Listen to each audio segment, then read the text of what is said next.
മറ്റുള്ള ഔലിയാക്കന്മാരിൽ നിന്ന് സി.എം. വലിയുള്ളാനെ വേറിരിക്കുന്ന ഒരു കാര്യവും അത് തന്നെയാണ്. മൂപ്പർക്ക് ഇൽമുമാണ്, ഇബാദത്തുമാണ്.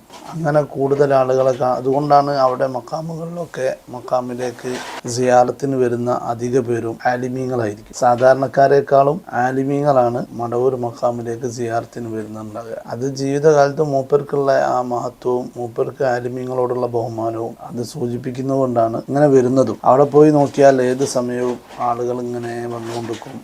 അത് കൂടുതലും ആലിമീങ്ങളായിരിക്കും. പ്രഗത്ഭരായ വലിയ ഉസ്താദുമാർ, മലയമ്മ അബൂബക്കർ മുസ്ലിയാരെ പോലെയുള്ള വലിയ പ്രഗത്ഭരായ ഉസ്താദുമാരെടുത്തുന്ന മഹാനായ ശംസുൽ ഉലമ, അതുപോലെ സ്വന്തം ബാപ്പാൻ്റെ അടുത്തുനിന്ന് കുഞ്ഞിമായും കോയ മുസ്ലിയാർ, അവരെടുത്തുനിന്നൊക്കെ പഠിച്ച് പിന്നെ അവർ വലിയൊരു ബാക്കിയാത്ത് സ്വാലിഹാത്തിൽ പോയി ബിരുദെടുത്ത്, ബാക്കവി ബിരുദെടുത്ത് മടവൂര് ദർസ് നടത്തി. അങ്ങനെ ഒരു ഇൽമുമായിട്ട് ബന്ധപ്പെട്ട് പിന്നീടാണ് മൂപ്പരുടെ അള്ളാഹുവിൽ ലയിച്ച് അള്ളാഹിനെ അറിയുക എന്നുള്ള രൂപത്തിലേക്ക് പഠിക്കുന്ന സമയത്ത് തന്നെ വ്യത്യസ്തമായ മറ്റുള്ള കുട്ടികളിൽ നിന്ന് വേർതിരിക്കുന്ന പല സ്വഭാവങ്ങളും അവർക്കുണ്ടായിരുന്നു.